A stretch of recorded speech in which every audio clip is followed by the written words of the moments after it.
부부가 성격이 맞지 않으면 힘들게 살게 된답니다. 성격이 맞지 않으니 자주 싸우게 되거든요. 부부 싸움을 할 때는 서로에게 상처가 되는 말을 하게 되고요. 폭언이나 폭행 등 폭력까지 당하게 되니까요. 그런데 부부 싸움을 하더라도 힘이 약한 쪽이 당하게 되죠. 거의 대부분은 아내가 당하게 되고요. 남편하고 싸워봐야 이길 수 없으니까요. 그러다 보면 남편의 폭언이나 폭행 때문에 힘들게 살게 된다고 하네요. 남편이 폭력적인 성격이라면 말보다는 손이 먼저 올라가게 되거든요. 그리고 폭행이 아니더라고 물건을 집어던지고 부수고요. 트집을 잡고 시비를 걸고 언어폭력도 심하게 하고요. 무조건 아내 탓을 하고요. 이렇게 살다 보면 이혼을 생각할 수밖에 없답니다. 힘들 때마다 이혼을 해야겠다는 생각을 하게 되니까요. 그렇지만 이혼을 하고 싶어도 안 해주기 때문에 쉽지 않고요. 그러면 못하고 되고요. 그리고 사정에 따라서는 자식들 때문에 참고 살게 된답니다. 그러다 보면 수십 년을 성격이 맞지 않은 남편하고 살게 되고요. 남편의 폭언, 폭력 등을 견디면서 살아야 하고요. 그러다가 자식들이 성인이 된 후에 이혼을 하게 된다고 하네요. 자식들이 독립을 하면 남편하고 단둘이 살게 되고 더 힘들어지거든요. 남편은 자식들이 없으니 더 폭력적으로 나오니까요. 부부 싸움을 하더라도 일방적으로 당하게 되고 말려주는 자식들도 없고요. 그리고 자식들도 이혼을 하라고 하고요. 그러다 보니 뒤늦게 소송을 하게 되고요. 이번에 이혼 상담을 한 아내도 이런 상황인 것 같네요. 남편하고 결혼한 지는 30년 정도 된답니다. 서로 성격 차이가 심해서 자주 싸우면서 살았고요. 부부 싸움을 하더라도 남편을 이길 수 없어서 거의 당하고 살았고요. 여러 번 이혼을 하려고 했지만 자식들 때문에 참고 살았고요. 자식들이 성인이 되어 결혼을 했고요. 이제는 자식들이 나서서 이혼을 하라고 하니까요. 그동안 아내는 정말 힘들게 살았다고 하네요.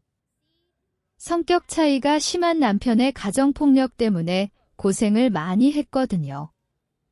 언어폭력은 기본이고 폭행까지 당했고요.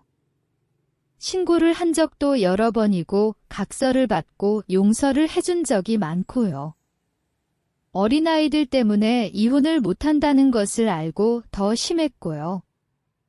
심지어는 이혼할 거면 해보라고 하면서 몸만 나가라고 협박도 자주 했고요. 그대로 이혼을 못하고 참고 살았으니까요. 아내와 상담을 해보니 이제는 이혼을 하고 마음 편하게 살아야 할 것 같네요. 자식들도 결혼을 했고 이혼을 하라고 하고 있고 힘들게 살 이유가 없거든요. 다만 남편이 성격상 좋게 합의혼을 해줄 것 같지 않아서 소송을 해야 하고요. 기대하지 말고 마음을 비우고 하고요. 그렇다면 남편에게 기대를 하지 말고 법대로 해서 강제로라도 해야죠. 이혼만 하면 안 되기 때문에 위자료를 받고 재산 분할도 하고요. 그래야 그 돈으로 살 집을 구할 수 있고요. 그래서 이혼을 하려면 소장부터 접수해야 한답니다. 소장에는 이혼하고 위자료 재산 분할을 청구하고요. 위자료는 수천만 원 하고 재산 분할은 집 시세의 절반을 청구하고요.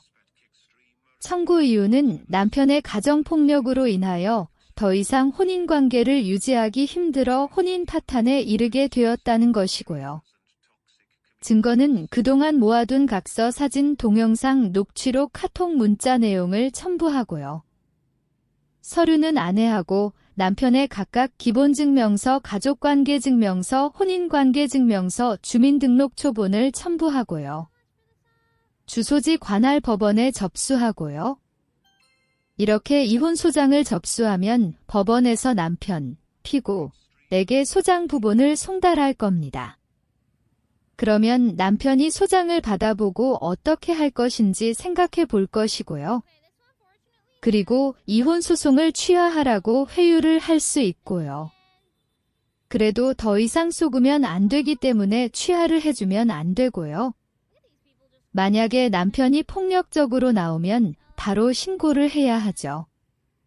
그리고 불안하면 소송이 끝날 때까지 자식들 집으로 가서 있어도 되고요. 그렇지만 남편이 어떻게 해야 하는지 알아보고 폭력을 하면 손해이고 불리하다는 것을 알게 되고 가만히 있을 수 있고요. 그러면서 소송을 취하하라고 할 수 있고요. 그래서 남편이 이혼 소장을 받고 어떻게 나오는지 지켜봐야 한답니다. 예상과 달리 합의를 해주겠다고 하면 좋고요. 그때는 서로 좋게 합의를 하면 되니까요. 답변서를 제출하면 조정에 회부되고 기일이 지정되고요. 이때 위자료하고 재산 분할 금액을 합의하고요. 공동 소유집을 남편에게 주고 돈을 받고요. 남편이 싫다고 하면 팔아서 나누기로 할 수도 있고요. 합의 금액만 맞으면 서로 원하는 대로 할 수가 있거든요. 그러면 조정으로 빨리 끝날 수 있고요. 그러나 남편이 아내의 청구를 부인하는 답변서를 제출하면서 이혼을 못 해주겠다고 하면 합의는 할 수 없죠. 이때는 변론 준비 기일이 지정되고 재판을 하게 되고요. 판사님이 재판을 한 번 하면서 두 사람의 주장을 확인하고요. 그런 다음에 합의 조정이 안 될 것 같으면 면접 가사조사 명령을 할 수 있고요. 본격적인 재판을 하기에 앞서 두 사람의 혼인 생활에 대한 기초조사가 필요하니까요. 면접 가사조사는 법원 가사조사관이 일자를 정해 두 사람을 소환해서 가사조사를 하게 된답니다. 아내가 제출한 소장하고 증거 그리고 남편이 제출한 답변서를 토대로 조사를 하고요. 두 사람의 주장을 확인하고 결혼 생활에 대하여 조사를 하고요. 조사를 하면서 확인하고 물어보고 진술을 들어보고요. 이때 아내는 사실대로 진술하면 되고 남편도 자기 하고 싶은 대로 진술할 것이고요. 그리고 조사관이 가사조사가 끝나면 보고서를 작성하죠. 보고서에는 조사한 내용하고 의견을 기재할 수 있고요. 보고서는 비공개일 수도 있고 공개되는 부분도 있고요. 그렇기 때문에 면접 가사조사를 해보면 어떻게 된 것인지 보고서에 기재될 수 있고요. 이렇게 해서 가사조사가 끝나고 일정 기간이 되면 변론 기일이 지정된답니다. 이때부터 본격적으로 재판을 하면서 추가 주장이나 반박을 하게 되고요. 아내는 남편이 재산조회를 해야 하고요. 부동산 통장 보험 주식 등에 대하여 확인해 볼 수 있거든요. 사실조회 신청, 금융거래정보제 공명령 신청, 문서 제출 명령 신청, 재산명시 신청을 할 수 있고요. 판사님의 명령으로 해당 기관에서 회신을 받아보면 알 수 있고요. 재산명시 결정으로 재산 목록을 제출하고 인터넷에서 자료를 다운로드해 제출하게 되고요. 남편의 재산조회가 끝나면 적극적인 재산과 소극적인 재산을 구분하는 표를 만들어야 하죠. 그리고 총재산에서 일상가사채무를 공제하고요. 그런 다음에 남은 돈의 절반을 재산분할로 청구하고요. 그 중에는 집 시세도 포함시켜야 하고요. 남편이 모든 재산을 가지고 있으니까요. 그래서 재판을 할 때는 재산 분할을 집중적으로 변론해야 할 것 같네요. 위자료 부분인 혼인 파탄에 대한 부분은 증거가 있어서 어렵지 않거든요. 위자료 중요하지만 더 중요한 것은 재산 분할이니까요. 남편도 쉽게 인정하지 않을 것이고요. 그렇기 때문에 아내는 남편의 재산을 모두 확인해서 재산 분할로 청구해서 받아야 하고요. 이러한 사정 때문에 재판을 여러 번 할 수 있답니다. 서로 확인할 것이 많거나 다툴 것이 많으면 한두 번에 끝나지 않거든요. 특히 남편이 쉽게 인정하지 않고 계속 반박을 할 것이고요. 아내도 남편이 거짓이나 허위 주장에 대하여 반박해야 하고요. 재산 분할 때문에도 여러 번 할 수 있고요. 그래서 재판을 여러 번 하더라도 끝까지 해봐야 한답니다. 그러다 보면 더 이상 할 것이 없게 되고요. 그때는 판사님이 변론을 종결하고 선고 일자를 지정하고요. 부부 공동생활 혼인 파탄 경위 책임 재산 형성 등 변론을 통하여 확인된 여러 가지 사정을 참작해서 판단하고요. 선고하는 날 판결을 한 후 판결문을 송달하고요. 그런데 아내가 불리한 것은 없을 것 같네요. 성격 차이가 심한 남편의 폭언, 폭행, 언어폭력 등은 재판상 이혼 사유가 되거든요. 각서, 사진, 동영상, 녹취록, 카톡, 문자 내용 등 입증 가능한 증거도 충분하고요. 그래서 이혼과 함께 혼인 파탄의 원인 제공자인 남편에게 책임을 물어 금전 보상으로 위자료가 인정될 것이고요. 이혼을 하게 되면 재산 분할도 해야 하기 때문에 남편이 가지고 있는 재산의 절반이 인정될 것이고요. 그렇기 때문에 남편이 합의를 안 해주면 재판에서 승소 판결을 받으면 된답니다. 그리고 이혼 판결이 확정되고 남편이 돈을 안 주면 집에 경매 신청을 해야 하죠. 그래서 이혼 소송을 할 때 남편이 집을 처분할 것 같으면 가압류나 가처분 신청을 해서 결정을 받아두어야 하고요. 남편을 믿을 수 있으면 신청을 안 해도 되고요. 그렇지만 혹시 모르니 신청해서 결정을 받아두는 것이 좋고요. 그래야 돈을 안 주면 경매로 인한 낙찰대금에서 받을 수 있으니까요. 그래서 위자료 재산 분할 판결이 확정되면 돈을 줄 겁니다. 남편이 집을 팔아서 주든 대출을 받아서 주든 어떻게든 마련해서 주어야 하거든요.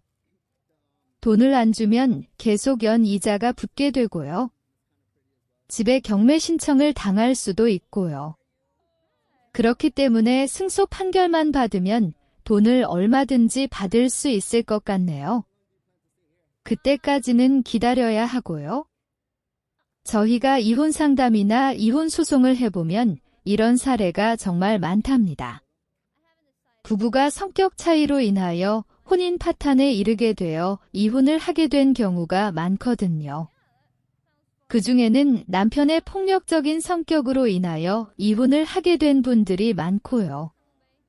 폭언, 폭행, 폭력, 언어폭력 등 계속되면 힘들게 살게 되고요. 그래도 이런저런 사정 때문에 참고 사는 경우도 많고요. 그러다가 도저히 안 될 상황에 처하게 되면 이혼을 하게 되기 때문이죠. 그래서 힘들게 살 때는 어떻게 해야 하는지 알아보거나 준비를 해야 한답니다. 소송 경험이 많은 곳에 알아보면 자세한 상담을 해드리거든요. 합의혼이나 재판이혼에 대하여 알려주고요. 소송에 필요한 증거부터 진행 절차 등도 알려주고요. 소송을 하게 되면 재산조회 신청이나 방법 등도 알려주고요. 이혼을 하더라도 위자료나 재산분할 청구를 해서 받아야 하니까요. 그렇기 때문에 언제든지 상담을 받아보고 준비를 하시기 바랍니다. 합의가 안 되면 소송을 해야 하고요. 이번에 이혼 상담을 한 아내도 어쩔 수 없이 이혼 소송을 해야 할 것 같네요. 남편이 성격상 합의혼을 해줄 것 같지 않거든요. 그렇다면 소송을 해서 강제로 해야 하고요. 이혼 소장을 접수하고 송달시키고요. 그리고 남편이 어떻게 나오는지 지켜보고요. 그런 다음에 합의를 하자고 하면 좋고 거부하면 재판에서 승소 판결을 받아야 하니까요. 그때까지는 힘든 싸움이 될 수도 있지만 끝까지 최선을 다해야 하고요.